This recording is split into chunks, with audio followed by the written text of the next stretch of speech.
बेटे आप सभी का फिजिक्स पढ़ने के लिए बहुत बहुत स्वागत है। आज स्टार्ट कर लें। तो पिछली क्लास के अंदर हम लोगों ने गॉस थ्योरम की पहली एप्लीकेशन कवर करी थी बेटे, सही है, लॉन्ग स्ट्रेट वायर।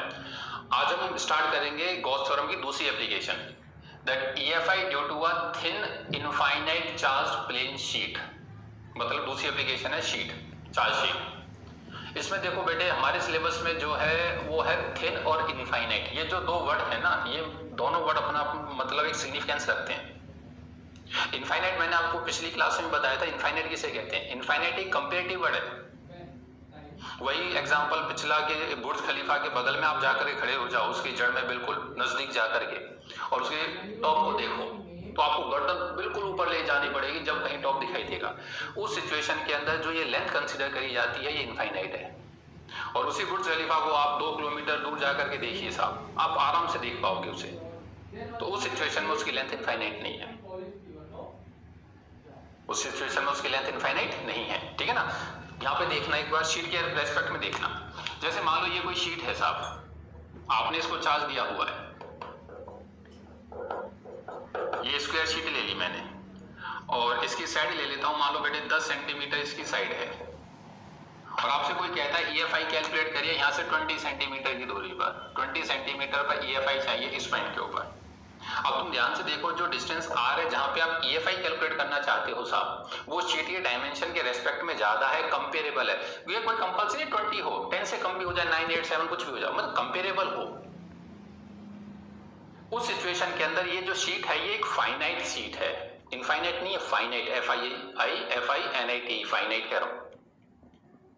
और अगर यही सिचुएशन बन जाए, यही शीट है साहब तेरे सामने, यही शीट है, और इस शीट के अंदर तेरे को R की वैल्यू प्रोवाइड कर देता हूं मैं 0.1 मिलीमीटर, 0.1 मिलीमीटर लिखा है।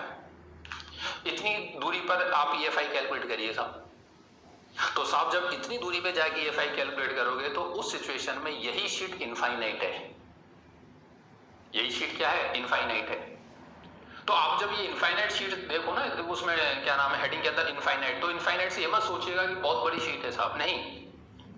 वो कहानी है R की, कि आप R के वो क्या नाम है EFI कहां पे कैलकुलेट कर रहे हो। अगर R की दूरी ज्यादा हो गई ना, वो मतलब R का जो डिस्टेंस वैल्यू है वो ज्यादा है, तो ये फाइनाइट हो जाएगी, फिर डेरिवेशन का अंदाज बदल जाएगा। बात समझ आइए, ये इनफाइनाइट है तो R की वैल्यू बहुत कम है, लेकिन हम फिगर में ज्यादा दिखाएंगे वो अलग बात है, जिससे फिगर अच्छी बन सके, ठीक बेटे। लेकिन R की वैल्यू उसके डायमेंशन के रेस्पेक्ट में काफी कम होती है। तो ये तो सिग्निफिकेंस है इनफाइनाइट वर्ड का। अब इसके अंदर एक वर्ड और है थिन। थिन देखो, शीट ना बेटे दो तरह की होती है, शीट दो तरह की होती है। एक होती है थिन शीट और एक होती है थिक शीट। दोनों में डिफरेंस क्या है साहब? थिन शीट की कन्वेंशन क्या होती है, जैसे मान लो ये बुक है, ये शीट है एक, तो जब ये एक शीट है तो आपने अगर इसकी चौड़ाई कंसीडर करोगे, ये चीज कंसीडर करोगे, तो ये है थिक शीट, थिक। और आप इसको कंसीडर ना करके इसका एक पेज ले लो, पेज से भी पतला कंसेप्ट, पेज जो डायमेंशन है उससे भी पतला लो पेज, वो है थिन शीट। बच्चा बोला डिफरेंस क्या है? डिफरेंस ये है कि जब हम बात करते हैं ना बेटे थिक शीट की, तो हम कन्वेंशन क्या लेते हैं कि जब थिक शीट है तो चार्ज दोनों सरफेस के ऊपर रिसाइड कर सकता है। मतलब चार्ज इधर इस साइड में और इस साइड में दोनों तरफ बैठेगा, ये कन्वेंशन है थिक शीट की। और जब बात आती है थिन शीट की, थिन, तो चार्ज सिर्फ एक ही तरफ रिसाइड करता है, एक ही साइड में रिसाइड करता है, दोनों तरफ नहीं होता। ये डिफरेंस होता है थिन में और थिक में, थिन में और थिक के अंदर ये डिफरेंस है। हमारे सिलेबस में थिन शीट है, क्लियर सुन लो। हाँ, मैं थिक अगर होती तो डिफरेंस बता दूंगा आगे जाके क्या डिफरेंस आएगा, ठीक है। कई बार ना बेटे इस थिन शीट का नाम नॉन कंडक्टिंग शीट भी होता है, नॉन कंडक्टिंग। बच्चा बोलो नॉन कंडक्टिंग शीट। हाँ, नॉन कंडक्टिंग का मतलब होता है साहब कि आपने इधर चार्ज दिया है, मान लो इस साइड में चार्ज बिठाया है क्यों, तो जिस साइड में प्रोवाइड करोगे सिर्फ उधर ही due to repulsion of each other उसी साइड बैठेगा, दूसरी तरफ नहीं भागेगा। लेकिन जब बात करी जाती है कंडक्टिंग शीट की, तो कंडक्टिंग शीट के अंदर आप एक तरफ चार्ज दो, अपने आप दूसरी तरफ भी रिसाइड कर जाता है। अब आप चाहो तो अपने मन में ये सोच के चल सकते हो कि अगर सेम डायमेंशन की कंडक्टिंग और नॉन कंडक्टिंग शीट ली जाए, सेम डायमेंशन की, तो जो कंडक्टिंग शीट होती है वो डबल चार्ज को होल्ड करती है और नॉन कंडक्टिंग शीट उसके रेस्पेक्ट में हाफ चार्ज रखती है, क्योंकि एक तरफ बैठाई।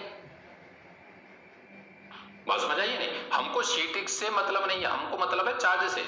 तो तू ध्यान से देख, इस शीट के ऊपर डबल चार्ज होल्ड हुआ है इसके रेस्पेक्ट में। कोई बच्चा कहता है सर EFI जब ड्रॉ करते हैं इलेक्ट्रिक फील्ड इंटेंसिटी, तो जैसे मैंने आपको यहाँ 5 फील्ड वो दिखाई है, क्या नाम है, 5 चार्ज दिखाए, तो चार्ज तो दोनों तरफ फील्ड छोड़ेंगे, इस साइड भी और इस साइड भी, ठीक है। तो फील्ड लाइंस ये रिप्रेजेंट होगी, मान लो ये 4 ही दिखा देता हूं, चलो ठीक है, 1 2 3, ये फील्ड है, ये इस शीट की फील्ड है, इस चार्ज की वजह से है। ये मत सोचना सर इधर तो चार्ज ही नहीं था तो इधर क्यों नहीं साहब। जैसे आप लोग डेस्क चार्ज को बैठने को जगह चाहिए होती है, जैसे आप क्लास में डेस्क के ऊपर बैठते हो, हमें बच्चों से मतलब है, हमें डेस्क से मतलब थोड़ी सा। तो चार्ज है वो तो फील्ड छोड़ेगा, तो इस साइड भी छोड़ेगा और इस साइड भी छोड़ेगा। और तुम लोग जानते हो कि ये यूनिफॉर्म फील्ड जनरेट होती है शीट से और नॉर्मल जनरेट होती है। नॉर्मल क्यों जनरेट होती है मैं आपको पहले भी एक्सप्लेन कर चुका हूं, रीजन लिखा जाता है, कंडक्टर की सरफेस पे नॉर्मल होती है साहब। अब इसके रेस्पेक्ट में जैसे इसकी शीट, इसकी फील्ड लाइंस दिखाओ साहब, ये शीट है तो डबल चार्ज है, तो डबल लाइन छोड़ेगा साहब, क्योंकि ये जब चार्ज, जैसे ये चार्ज है तो 4 लाइन ये इधर छोड़ेगा तो इधर चार्ज छोड़ देगा, ऐसे ये वाला चार्ज है, ये 4 इधर छोड़ेगा तो 4 इधर, तो साहब इस साइड में तो 8 लाइन हो गई। तो उसके रेस्पेक्ट में सेम डायमेंशन की जो शीट होती है उसकी इंटेंसिटी डबल चलती है। बात समझ आइए बेटे, लाइंस के बीच का गैप अगर कम हो गया तो इसका मतलब यह है कि इंटेंसिटी डबल हो गई है साहब। 1 2 3 4 5 6 7 और 1 और 8 लेना, ठीक है, 8 लाइन है। बात समझ में आई है नहीं? ये इधर चार्ज बैठा हुआ है, ये 4 लाइन इधर छोड़ेगा, 4 इधर छोड़ेगा, इसका काम खत्म हुआ। ये 4 उधर छोड़ेगा, 4 इधर छोड़ेगा, टोटल उधर कितनी होगी 8, इधर कितनी होगी 8। एक बच्चा अपने मन में बोला सर इसका मतलब ये हुआ कि अगर मैं दो थिन शीट को कंबाइन कर लूं, एक नजदीक ले आऊं और ऐसे रख लूं बिल्कुल, तो क्या ये थिक शीट बन जाती है? हाँ साहब, 2 थिन शीट अगर कंबाइन कर दी जाए, एक दूसरे के नजदीक लाके रख दी जाए, तो वो थिक शीट का काम करती है। क्लियर है? तो हमारे सिलेबस में थिन शीट है, ध्यान रखिएगा, थिक शीट नहीं है। हाँ, स्पेशल केस में लिखा दूंगा, लेकिन जब पेपर में आएगा तो आप बिना किसी से पूछे थिन शीट वाला ही डेरिवेशन करके आओगे, ध्यान रखिएगा। अब जब मैं आपको EFI कैलकुलेट कराऊंगा इसकी, तो मैं गॉसियन सरफेस लेट करूंगा, ध्यान से देखना। एक शीट की गॉसियन सरफेस सिलेंडर होती है, ऐसे लेट होती है साहब, ये गॉसियन लेट होगी। अब आप बड़े बच्चे हो, सोच समझ के बताना क्या अंतर आएगा। सेम डायमेंशन की गॉस ले रहा हूं मैं, क्या अंतर है? अंतर ये है बेटे कि इस सिचुएशन में मान ले अंदर, समझाने के लिए मैं मान लेता हूं 2 चार्ज अंदर आए, 2, तो यहां पर जो चार्ज आएंगे वो 4 अंदर आ जाएंगे, 4 चार्ज होंगे अंदर। और तू बात जानता है, गॉस की खूबसूरती है कि EFI तो सारे सिस्टम से निकलता है, लेकिन चार्ज वो कंसीडर होता है जो गॉसियन के अंदर है। गॉसियन के अंदर इसके रेस्पेक्ट में देख डबल चार्ज है ना? तो जो कंडक्टिंग शीट होती है या थिक शीट होती है, उसकी गॉसियन के अंदर डबल चार्ज आ जाता है। उसकी दोनों सरफेस क्यों होता है ऐसा? क्योंकि उसकी दोनों सरफेस पे चार्ज बैठा है और दोनों की डेंसिटी सिग्मा है।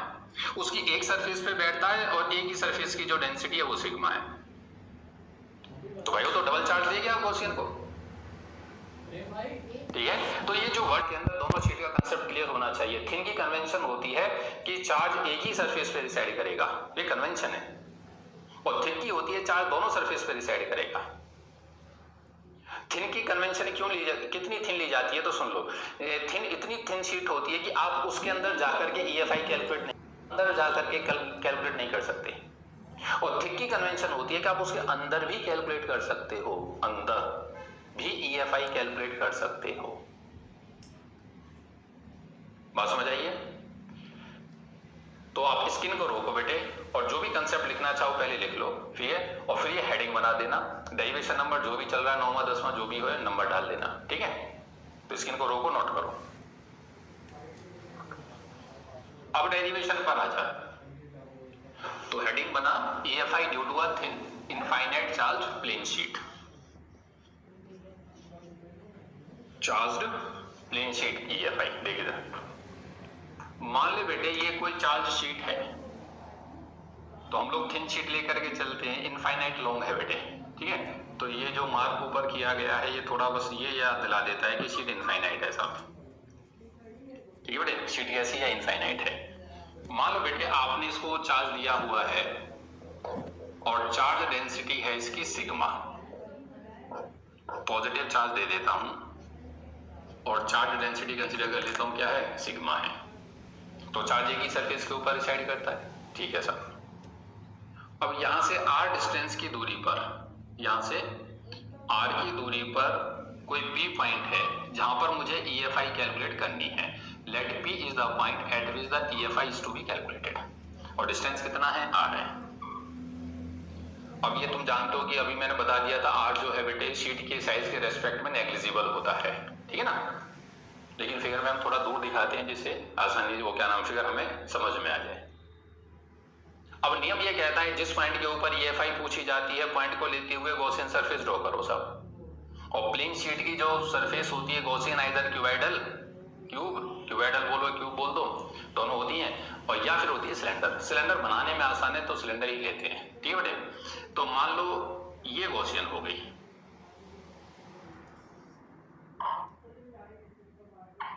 ये गॉसियन है बेटे, ठीक है ना। जो सिलेंडर है ना वो इसके अंदर होकर के निकला होता है बेटे, ठीक है, इसको क्रॉस करके गया है।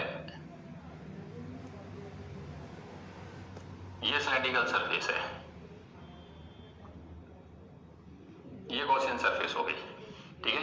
ये बात समझ में आई? ये सिलेंडर क्या है कि जो मेरे पास वो शीट है उस शीट के अंदर होकर के सिलेंडर पार निकला हुआ है, ठीक है। ये गॉसियन सरफेस हो गई। अब गॉसियन के अंदर कितनी सरफेस है सब? तो एक तो ये सर्कल है, ये फर्स्ट हो गई सर। एक ये कर्व सरफेस है, नंबर 2 हो गई। एक ये सर्कल है, ये नंबर 3 हो गई। पहले तीनों सरफेस के ऊपर एरिया वेक्टर दिखा, ये तीनों सरफेस के ऊपर सर इसके ऊपर एरिया वेक्टर ये हो गया n कैप। क्लोज बॉडी के लिए हमेशा वर्टिकली आउटवर्ड होता है। कर्व सरफेस के ऊपर कहीं एक जगह दिखा दो, यहीं पर दिखा देता हूं सर, ये रहा कर्व सरफेस के लिए n कैप ऊपर की तरफ, ठीक है साहब। इस वाली सरफेस के लिए सर n कैप ये वर्टिकली आउटवर्ड ये रहा। आप लोग जानते हो जो शीट है बेटे यूनिफॉर्म फील्ड छोड़ती है वर्टिकली आउटवर्ड, पॉजिटिव चार्ज है। तो जो फील्ड लाइन यहां से निकल करके आएंगी, कहने का मतलब अगर फील्ड इस हिसाब से निकल करके गई है साहब, तो E में और एरिया नॉर्मल में कितने का एंगल है? 0। तो थीटा की वैल्यू यहाँ पर 0 है साहब। और जो E यहाँ से निकल करके गया होगा ऐसे, और इसके साथ आप देखोगे E निकल के आएगा ना बेटे, इस हिसाब से होगा E, ठीक है। तो यहाँ जो एंगल सेट होगा थीटा वो होगा 90 डिग्री दूसरी सरफेस के लिए। और इसके लिए भी अगर E साइड कंसीडर करूंगा तो E ऐसे ही जाएगा, तो यहाँ पर ये E की डायरेक्शन है, दैट्स व्हाई थीटा की वैल्यू यहाँ पे क्या है? 0 है। बोल बात समझ में आती है? आपको गॉस थ्योरम की जो एप्लीकेशन है ना बेटे, इनका प्रोसेस रटना है, कुछ नहीं है। जो बॉडी दे रखी हो साहब, बॉडी को बनाओ, जिस पॉइंट के ऊपर EFI पूछा गया उस पॉइंट को लेते हुए गॉसियन बना लो। गॉसियन की बारीकी से देख लो कितनी सरफेस है, सभी सरफेस का एरिया वेक्टर दिखा दो, एरिया नॉर्मल जो है, ठीक है। और EFI के साथ एंगल लिख लो। अगला स्टेप क्या है? एक बार फाई या फ्लक्स कैलकुलेट करना है साहब E डॉट ds से, एक बार Q बाय एप्सिलॉन नॉट से। दोनों इक्वेशन को कंपेयर कर देना, जो बचेगा वो आंसर होगा, जो बचेगा वो आंसर होगा। इधर देख, फाई टोटल बोलो, फ्लक्स टोटल सर पहली सरफेस का फ्लक्स प्लस दूसरी सरफेस का फ्लक्स प्लस तीसरी सरफेस का फ्लक्स। पहली का कितना है? पहली सरफेस ये है, तो ये इक्वल्स हो गया बेटे integration of E ds cos 0। मैंने एक स्टेप E डॉट ds वाला हटा दिया, ठीक है, सीधा लिख दिया E ds cos 0 पहली सरफेस, प्लस आप थोड़ा उसकी लेंथ बढ़ाना चाहो तो एक स्टेप बढ़ा लेना, E डॉट ds लिख लेना पहले, ठीक है। दूसरी सरफेस E ds cos 90 दूसरी सरफेस, ठीक है, प्लस तीसरी सरफेस E ds cos 0 तीसरी सरफेस। बोल बात समझ में आती है? मान ले बेटे इसका एरिया मैं S लेट कर लेता हूं अपनी सहूलियत के लिए। ये एरिया जो है वो S है, ये वाला, ये S होगा तो ये भी एरिया S ही होगा, कॉमन सेंस है, और ये भी S है, ठीक है बेटे। तो ई एस cos 0 1 हो गया, ठीक है। ये यूनिफॉर्म है, कांस्टेंट है, तो ये हो गया e into E D S. चलो सीधा ही लिख देता हूँ बेटे, ठीक है। ये e बाहर आ जाएगा, इंटीग्रेशन हो गया ds का पहली surface, plus E D S cos 90, ये तो 0 ही हो गया बेटे, ठीक है। e बाहर आ गया, इंटीग्रेशन हो गया ds का, ये तीसरी सरफेस, और ds का इंटीग्रेशन s लेट कर लेता हूं, तो ये हो गया e into S plus e into S, that is equal to 2es, और ये हो गई इक्वेशन फर्स्ट। बोल बात समझ में आई है, ठीक है। ds का इंटीग्रेशन क्या लेट कर लिया, s। इसलिए बेटे अगर आप यहाँ क्यूबाइड भी बनाते हैं ना, तो उस क्यूबाइड का जो उधर रेक्टेंगल आता ये वाला इस साइड में, तो उसका एरिया सिलेक्ट कर लेता, इसलिए गॉसियन पे कोई फर्क नहीं आता। ये क्या नाम है, डेरिवेशन पे गॉसियन शेप बदलने से फर्क नहीं आता यहाँ, चाहे क्यूबाइड लो या सिलेंडर लो। Again according to Gauss theorem, अब गॉस थ्योरम से लिख दे फ्लक्स को कि फाई इज इक्वल टू होता है Q in by epsilon not. वो चार्ज कंसीडर करना है जो गॉस के अंदर है। सर गॉस के अंदर सरफेस चार्ज डेंसिटी आपने सिग्मा मानी है, एरिया एस है, तो क्यू की वैल्यू हो गई सिग्मा एस, तो that value should be equal to sigma into S by epsilon. ये हो गई इक्वेशन सेकेंड। और कुछ नहीं करना साहब, फर्स्ट और सेकंड को कंपेयर कर दो, from first and second, from first and second. क्या निकल के आया कि सर 2es की वैल्यू निकल करके आई sigma s bye epsilon not, जो कटता उसे काट दे। सर s से s कैंसिल आउट हुआ, तेरे पास यहां से बेटे दिस इंप्लाइज e की वैल्यू कैलकुलेट होकर के आ गई सिग्मा अपॉन में 2 एप्सिलॉन नॉट, ये सिग्मा और ये 2 अपॉन में आ गया बेटे। और ये जो रिजल्ट है बेटे साहब, ये जन्नत है। क्या है, जन्नत। सबसे बड़ी जन्नत ये है, तो ध्यान से देख, हम लोगों ने r की दूरी पर पॉइंट लिया था p, जहां पे मुझे EFI कैलकुलेट करनी थी, ठीक है ना। और r का ना रिजल्ट में कोई लेना देना नहीं था, रिजल्ट में आया ही नहीं है। इसका मतलब क्या है कि r की कुछ भी वैल्यू हो, e यूनिफॉर्म क्या नाम है, यूनिफॉर्म रहता है, कांस्टेंट रहता है। तो अगर तू वेरिएशन ड्रॉ करेगा ना बेटे इसका, e का वेरिएशन r के साथ, तो साहब ये रिजल्ट आता है uniform constant, that is sigma by 2 epsilon not. बात समझ में आई है नहीं? हाँ, एक बात ध्यान रखना, आप ये कह दो सर इनफाइनाइट हो, वो r इनफाइनाइट हो जाए, नहीं साहब, इनफाइनाइट हो गए तो फील्ड जो है यहाँ नजदीक तो यूनिफॉर्म होती है, आगे जाके तो बैंड हो जाती है वो, ठीक है नहीं। ये सिर्फ स्मॉल डिस्टेंस तक के लिए ही वैलिड है कंसेप्ट, तो r ऐसा मत करना आप इसको इनफाइनाइट लेके जाओ, नहीं है, स्मॉल डिस्टेंस ही होते हैं, ठीक है बेटे। तो ये वैल्यू है, वो ग्राफ हो गया e का किसके साथ, r के साथ। क्लियर? देखो डेरिवेशन रटना नहीं है साहब, एक कंसेप्ट है वो पकड़ में आना चाहिए। ये जरूरी नहीं है कि कल को डेरिवेशन ही आए, कोई जनरल कंसेप्ट दे देगा उसके ऊपर। तो e निकालने का सीधा साधा तरीका होता है साहब, गॉसियन लो, e डॉट ds से फ्लक्स निकालो, q बाय एप्सिलॉन नॉट से निकालो, दोनों फ्लक्स को इक्वल कर दो, उसमें जो e होता है वो रिजल्ट होता है, जो e होगा ना वो आंसर रिजल्ट में आएगा। बस आप जल्दीबाजी में कुछ बच्चे e की वैल्यू डाल देते हैं, क्योंकि गॉस थ्योरम का जब हम लोग प्रूफ करते हैं ना उसमें e की वैल्यू डलती है, और बच्चा e की वैल्यू डाल के सारे डेरिवेशन को लेके बैठ जाता है, ठीक है। ये उनके साथ होता है जो डेरिवेशंस को रिवाइज नहीं करते, सरसरी नजर से पढ़ा बोला हो गया, बाद में वो अटक जाते हैं, ठीक है। चलो आ जाओ, तो पहले इसके अंदर लिख बेटे, लिख, consider a thin infinite charged plane sheet, thin infinite charged plane sheet of charge density sigma, of charge density sigma. Let p is the point, p is the point at distance r, at distance r from the sheet where EFI is to be calculated, where EFI is to be calculated. Draw a cylindrical Gaussian surface, draw a cylindrical Gaussian surface, cylindrical Gaussian surface through point P, through point P, or as shown in figure, as shown in figure, ठीक है बेटे।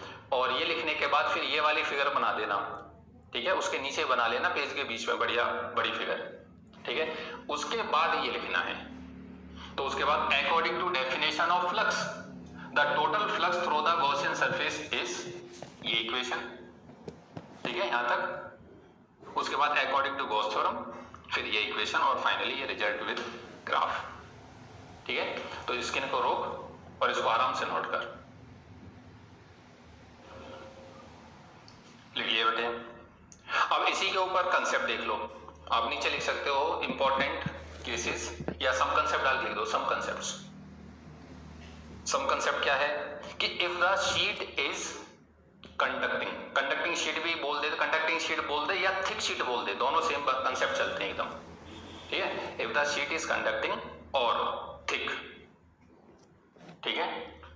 अगर sheet conducting हो जाती है साहब या thick हो जाती है, तो तू जानता है थिक होते दोनों सरफेस पे रिसाइड करेगा। अगर दोनों सरफेस पे रिसाइड करेगा, इधर भी सिग्मा इधर भी सिग्मा है साहब, तो कहानी क्या बनेगी, तो इसके अंदर जो चार्ज है वो डबल आ जाएगा बेटे, ठीक है ना। तो अंतर ये आएगा कि गॉस के अंदर जो ये आपने लिखा है ना phi equals to q in by epsilon naught, इसके अंदर ये ट्वाइस आ जाता है बस, और इसके ट्वाइस होते ही ये ट्वाइस हो जाएगा, और जब ये ट्वाइस हो जाएगा तो ये 2 से 2 कैंसिल कर जाएगा, और जब ये 2 से 2 कैंसिल करेगा तो रिजल्ट होगा सिग्मा बाय एप्सिलॉन नॉट। तो देखिए रिजल्ट डबल हो गया, पहला रिजल्ट था सिग्मा बाय 2 एप्सिलॉन नॉट, अब ये है sigma by epsilon not. Graph वही रहेगा लेकिन ये कोऑर्डिनेट चेंज हो जाएगा बस। तो ये डेरिवेशन आपको एग्जाम के पॉइंट ऑफ व्यू से नहीं आना है, क्लियर सुन लो, ठीक है ना। एग्जाम में तो वही आनी है शीट थिन, लेकिन आपको पता होना चाहिए अगर शीट थिक हो गई और मैं EFI बाहर कैलकुलेट करने गया, बाहर, अंदर का रिजल्ट कुछ और होगा बेटे, ठीक है। अंदर थिक के अंदर अलग रिजल्ट आता है, जब हम बाहर कैलकुलेट करते हैं तो साहब ये रिजल्ट आता है और ये डबल आता है। और इसी को आप लोग जान सकते, वो कंसेप्ट को ये भी लिख सकते हो कि इफ टू नॉन कंडक्टिंग या thin sheets are placed near to each other, ठीक है ना।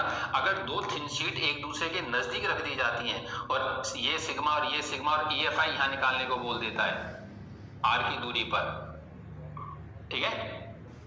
R कहीं से भी मेजर हो क्योंकि डिपेंड तो करना ही नहीं है। तो two thin sheets behaves like a thick sheet, two thin sheets near to each other behaves like a thick sheet, ठीक है ना बेटे। तो इसका रिजल्ट भी यही आएगा।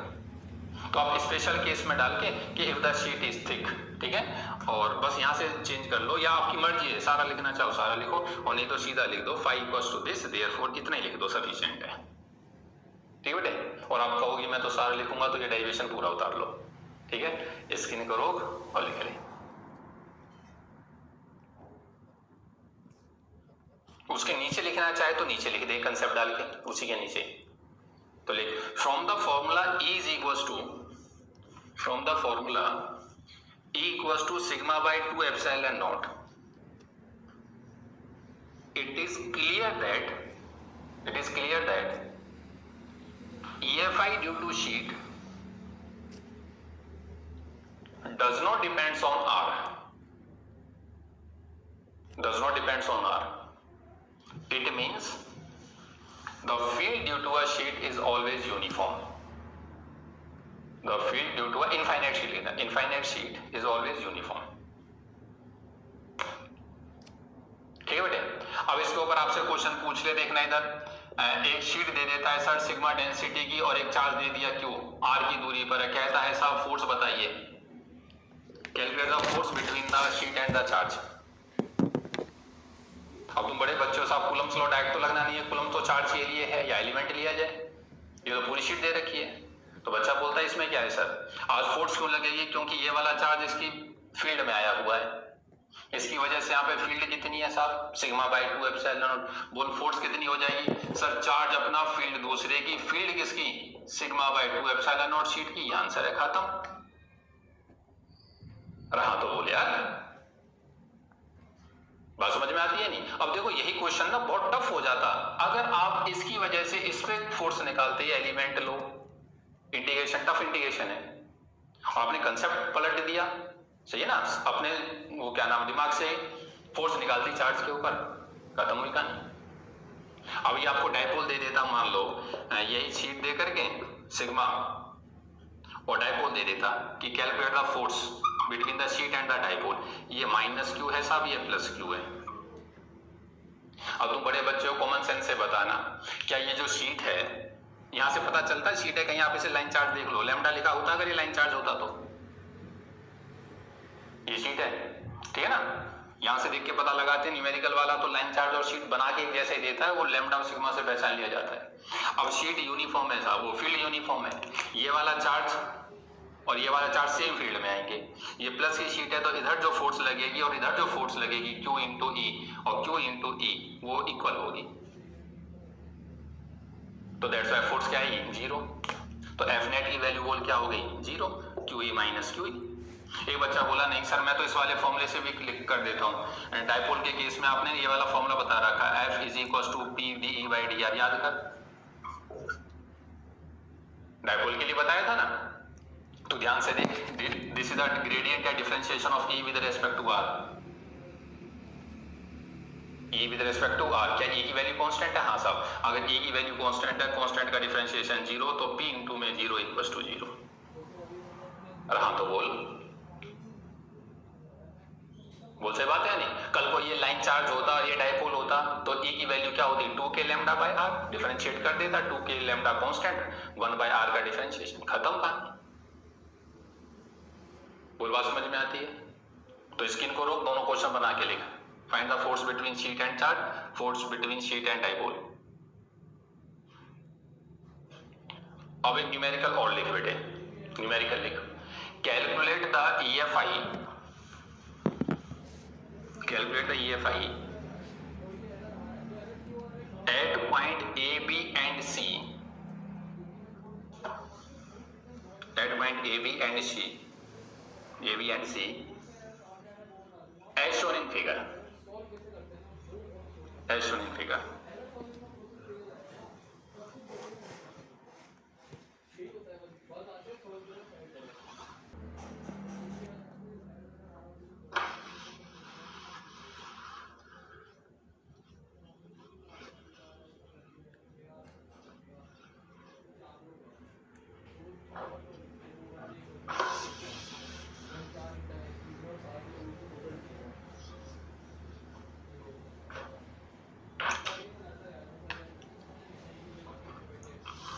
आपको फिगर के अंदर ए बी सी 3 पॉइंट दिए हुए हैं, तीनों पॉइंट के ऊपर EFI कैलकुलेट करनी है, ठीक है साहब। फिगर क्या है, फिगर देख,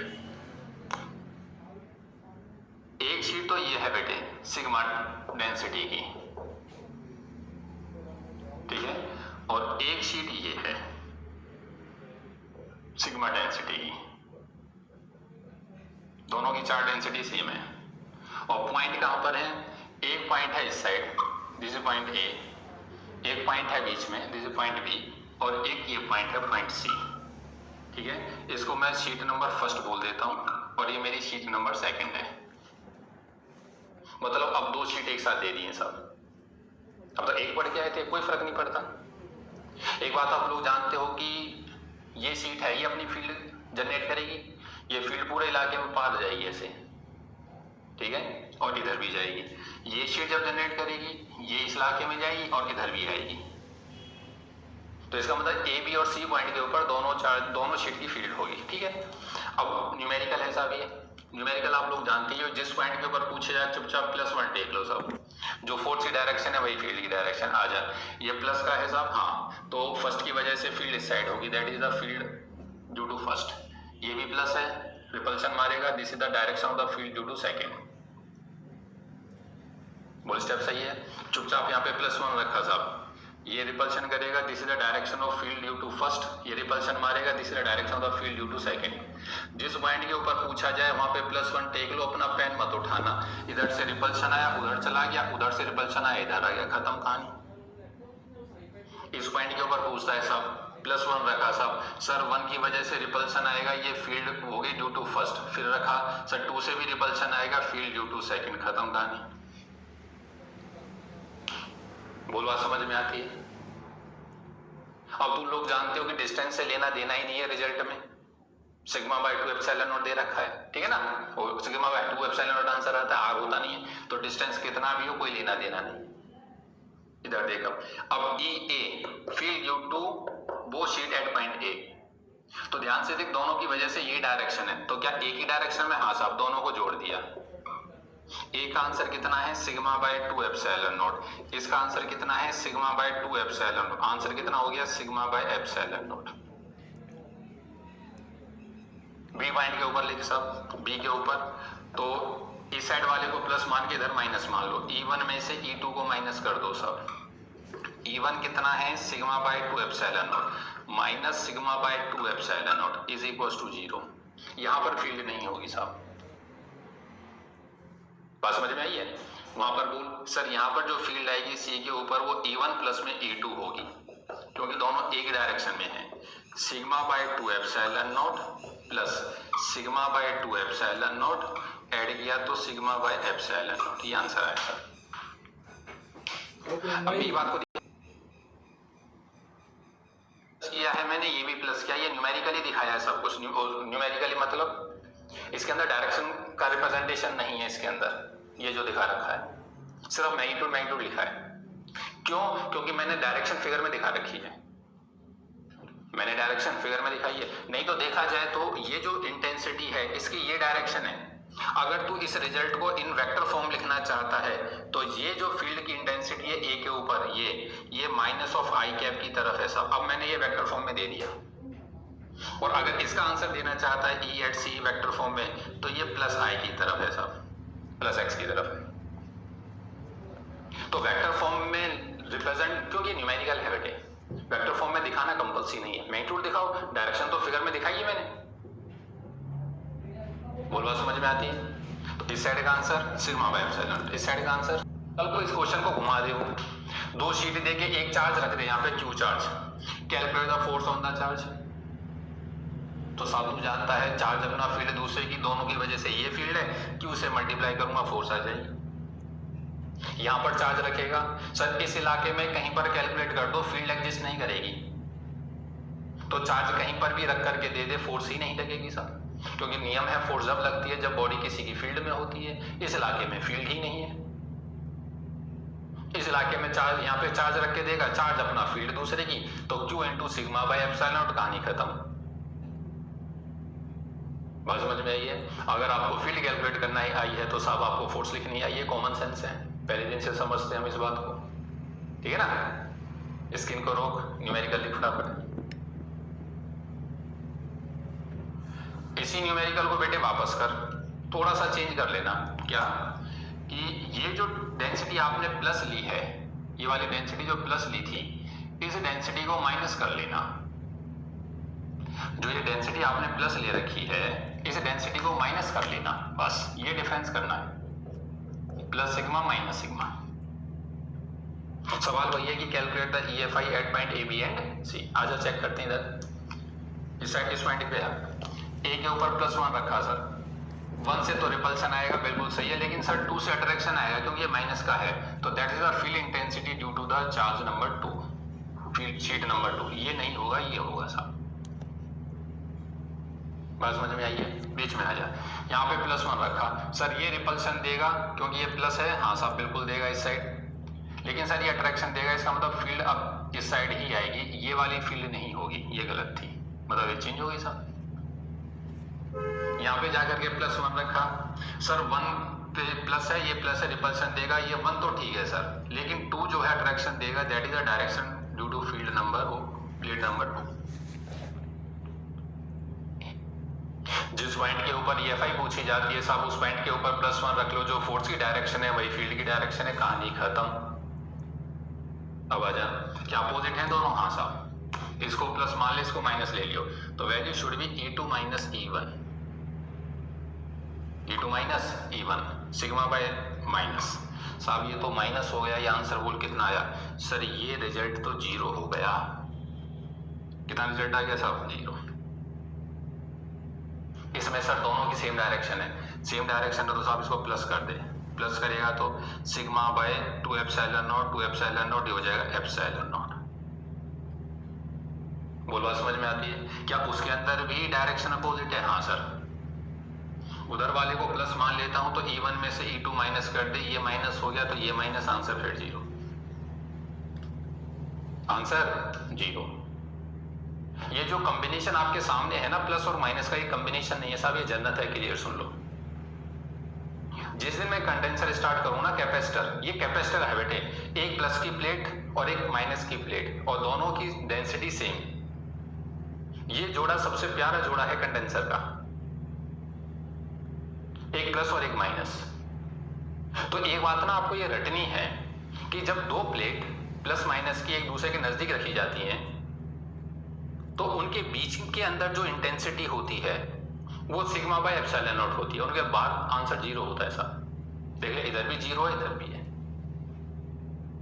तो know field intensity exist outside the plates of capacitor and between the plates of capacitor it is sigma by epsilon not.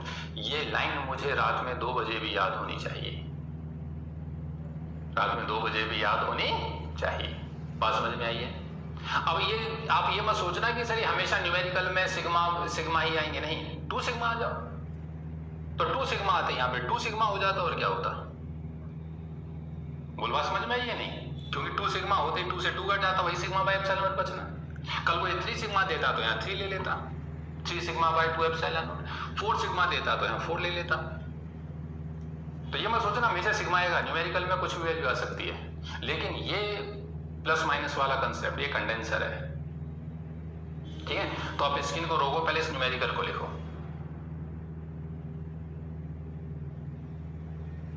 लिख लिया? अब इस न्यूमेरिकल को ना, इस कंडेंसर वाले को पूछने का अंदाज अलग भी है, इससे भी अलग है। आप ना पहले तो उसमें जहां न्यूमेरिकल है उसके नीचे लिख दो, उसके नीचे लिखो the above combination of plus sigma and minus sigma plate, the above combination of plus sigma and minus sigma plate is known as parallel plate capacitor, is known as parallel plate capacitor, and from here it is clear that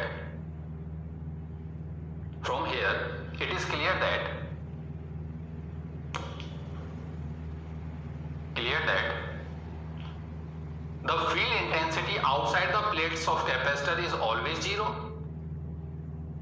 The field intensity outside the plates of capacitor is always zero, and between the plates of capacitor is sigma by epsilon naught, sigma by epsilon naught, and is directed from plus sigma to minus sigma plate. Fielding direction क्या है? Plus sigma two minus sigma. मैं यहाँ पे बना देता हूँ, ठीक है? ये कंडेंसर की प्लेट होती है साहब, एक प्लस एक माइनस, और फील्ड की ये डायरेक्शन होती है प्लस से माइनस, बस ये कहानी होती है। ये ना इधर होगी ना इधर होगी, ये कहानी बनती है। और अकेली प्लस होती है ना बेटे, अकेली प्लस होती है, ये अभी हमने ड्रॉ किया था। अकेली में अलग कहानी है, दोनों तरफ छोड़ेगी साहब, ऐसे छोड़ती है इस हिसाब से, ऐसे, ये अकेली की है। और अकेली माइनस होती तो दोनों तरफ से अंदर आती है ऐसे, बात समझ आई है? दोनों तरफ से अंदर, ये अकेली माइनस है। लेकिन साहब एक प्लस एक माइनस हो जाती है तो दोनों साइड का खेल खत्म होगी, एक साइड का रह जाता है। और ये क्यों रह जाता है मैं आपको अपने आप जिस दिन कंडेंसर स्टार्ट करूंगा उस दिन एक्सप्लेन करूंगा कि बाहर की साइड में चार्ज क्यों एग्जिस्ट नहीं करता है, ठीक है? ये सारा चार्ज ना अंदर भाग जाता है, जैसे जोड़ा आएगा, जैसे आपको देखो मैंने पहली शीट पे इधर बना रखा था पहले में, कोई प्रॉब्लम नहीं। लेकिन जब प्लस माइनस आता है ना साहब, वो चार्ज अंदर आ जाता है उठ के, ठीक है? कंडक्टिंग प्लेट्स होती हैं, ये कंडक्टर की प्लेट होती है दोनों। तो आंसर इसका जो है सिग्मा बाय एप्सिलॉन नॉट हो जाता है बेटे, ठीक है? ये हो गया। अब इसको ना क्वेश्चन इस पे देख ऐसे भी पूछा जाता है। वो करता है क्या है कि यहाँ पे 2 चार्ज पार्टिकल रख के दे देगा साहब। मान ले फॉर एग्जांपल यहाँ पे रख दिया प्रोटॉन, कैलकुलेट, और यहाँ रख दिया electron. Calculate the ratio of the force और बोथ प्रोटॉन एंड इलेक्ट्रॉन। तो एक बात बता, प्रोटॉन और इलेक्ट्रॉन 2 चार्ज पार्टिकल क्या सेम चार्ज के हैं? हाँ सब। हाँ, फोर्स कैसे लगेगी? ये यहाँ पे रखा हुआ प्लस का है तो सब ये इधर फेंकेगा इसके ऊपर, और ये इलेक्ट्रॉन पे फोर्स इस साइड आएगी, प्रोटॉन पे इधर आएगी, इलेक्ट्रॉन पर इस साइड आएगी। ये माइनस का है तो इस साइड खींचेगा। रही बात फोर्स की, तो फोर्स ऑन प्रोटॉन चार्ज उसका अपना, फील्ड दूसरे की, और फील्ड कितनी आई थी? Sigma by epsilon not. Force on electron कितना होगा, चार्ज उसका sigma by epsilon naught. Answer उसने रेशो बोला था मेरे से, तो फोर्स ऑन प्रोटॉन अपॉन में फोर्स ऑन इलेक्ट्रॉन, आंसर 1:1 बराबर फोर्स एक्सपीरियंस करेंगे दोनों। लेकिन किंतु परंतु दोनों के एक्सेलरेशन में अंतर होगा साहब। What is the acceleration acquired by the proton, तो acceleration of proton force on proton upon में मास ऑफ प्रोटॉन, और what is the acceleration acquired by electron, तो फोर्स ऑन इलेक्ट्रॉन अपॉन में mass of electron. Divide equation first by second, force cut जाएंगी, सही है, force तो दोनों के ऊपर सेम आएगी, ठीक है, फोर्स दोनों के ऊपर क्या है, same. Divide first by second, दोनों का मास डालूंगा, एक्सेलरेशन का रेशियो आ जाएगा, ये इस तरफ भागेगा, वो इस तरफ भागेगा। They are free to move in the external field. बात समझ में आती है। कई बार न्यूमेरिकल वाला इसको ऐसे भी पूछ लेता है, देखो इसी क्वेश्चन को पूछने का अंदाज ऐसे भी है, ऐसे दो शीट 1 मार्क्स में पूछा जा चुका है, 2 शीट बना के दे देता है, प्लस सिग्मा माइनस सिग्मा दे दिया साहब, एक पॉइंट यहाँ दे देगा पॉइंट ए और एक पॉइंट यहाँ दे देगा पॉइंट बी, फील्ड बताओ साहब, 1 मार्क्स में आया, सीधा लिख साहब, 1 मार्क्स में सॉल्व नहीं करके दिखाना। ये प्लस माइनस सिग्मा कंडेंसर की प्लेट थी, ऊपर जीरो, वो क्या नाम है, ये आउटसाइड था, इसके ऊपर फील्ड की वैल्यू 0 है साहब, और बी के ऊपर फील्ड की value sigma by epsilon not है, खत्म हुआ साहब। इसको क्वेश्चन को भी लिखना अलग से, ये 1 मार्क्स में आया हुआ क्वेश्चन है, ऐसे नहीं बनाता शीट, ऐसे प्लेट देता है, बच्चा एक बार के लिए सोचता है ये तो सर ने कराया नहीं था, अरे अंदाज ही तो बदला हुआ था। बात समझ में आई है। अगर ये 2 शीट आपको ऐसे दे देता है, जैसे देखना इधर देख, एक शीट ऐसे रख दी साहब और एक ये रख दी, दोनों इनफाइनाइट शीट है, दोनों कैसी हैं, इनफाइनाइट, दोनों सिग्मा की हैं, ये भी सिग्मा है ये, और ये दे दिया साहब मेरे को पॉइंट, यहां से दे दिया x की दूरी पर, यहां से दे दिया y की दूरी पर, कहता है EFI लिखो। एक अच्छा बच्चा जानता है x और y से तो कोई लेना देना ही नहीं, डिस्टेंस का तो खेल ही नहीं है। +1 टेकूंगा, ये इधर रिपल्सन मारेगा साहब, ये इधर रिपल्सन, दोनों इक्वल मारेंगे, तो दोनों सिग्मा सेम है, सिग्मा बाय 2 एप्सिलॉन और सिग्मा बाय 2 एप्सिलॉन नॉट, क्या रिजल्टेंट ठीक बीचों बीच जाएगा, हाँ साहब ये E नेट आ गया, वो सही है। तो आंसर बोल कितना हो जाएगा, that is √2 times of sigma by 2 epsilon, ये आंसर ई का आंसर आया। अरे हाँ तो बोलो, 2 इक्वल वेक्टर 90 पे क्या रिजल्टेंट है, चीज वही, अंदाज अलग है। 2 शीट के बदले 3 शीट दे सकता है, स्किन को रोक 3 वाला भी कर लेते हैं, तो इसको नोट कर फटाफट। एक न्यूमेरिकल देख जिसमें 3 शीट दे रखी है, 3 शीट और अलग अलग 4 डेंसिटी की कंसीडर कर लेते हैं। इधर देख, एक शीट ये है, एक ये है और एक ये है साहब, 3 शीट दे दी, ठीक है। ये डेंसिटी दे रखी है मान लो 2 सिग्मा, ये दे रखी है माइनस ऑफ सिग्मा, और ये दे रखी है 4 सिग्मा, और पॉइंट मुझे दे दिया है पॉइंट ए, इस पॉइंट पर कैलकुलेट करिए, एक यहाँ पर ले लेते हैं बी, एक यहाँ पर ले लेते हैं सी, और एक यहाँ पर ले लेते हैं डी।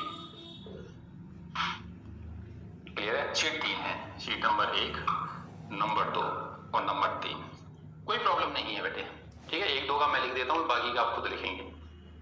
पहले डायरेक्शन पे कुछ नहीं है साहब, +1 टेक लेना, देख लिया साहब, मेरी आदत है मैं वहां से पेन नहीं उठाता चाहे कुछ भी हो जाए, ठीक है, कभी गलत नहीं होगा साहब। ये देख लिया, पहले से प्लस का यहाँ पे देखो, ये साइन देख लेना, यहाँ कुछ नहीं बना रखा, यहाँ देखना है, ठीक है बेटे।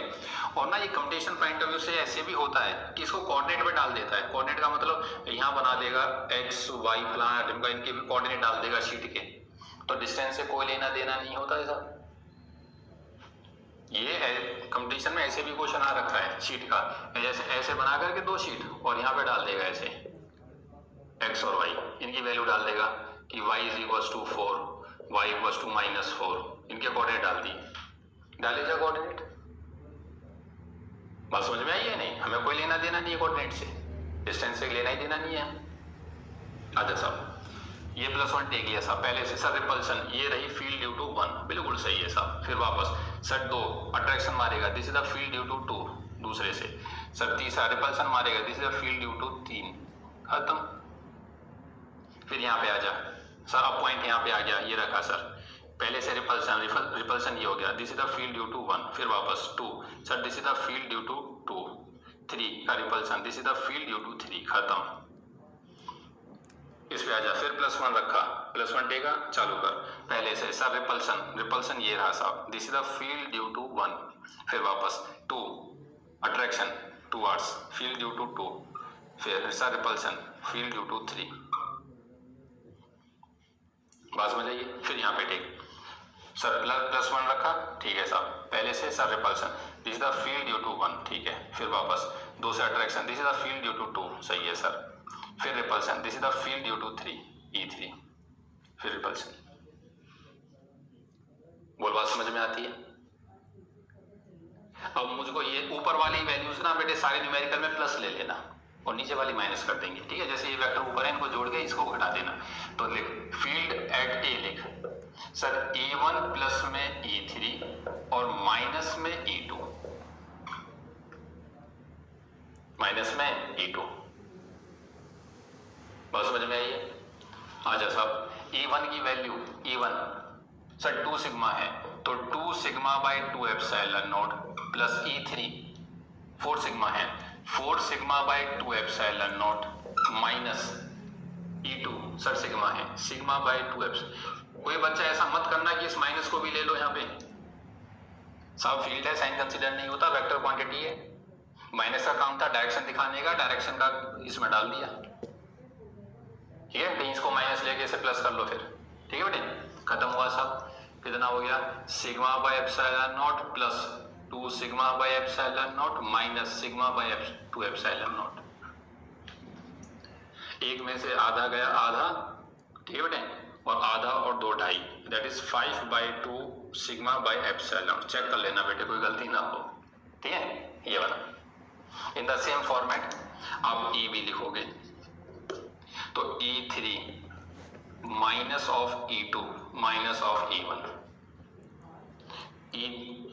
C लिखोगे E2 plus E3 minus E1, ED लिखोगे ED E2 minus E3 minus E1, E1 E2 और E3 की यही वैल्यू है जो इसमें डाली है।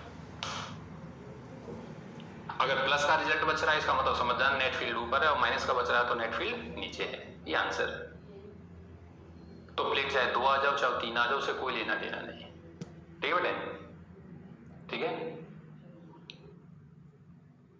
तो आज यहीं पर रोक देते हैं क्लास, मिलते हैं अगली क्लास में, तब तक आप सभी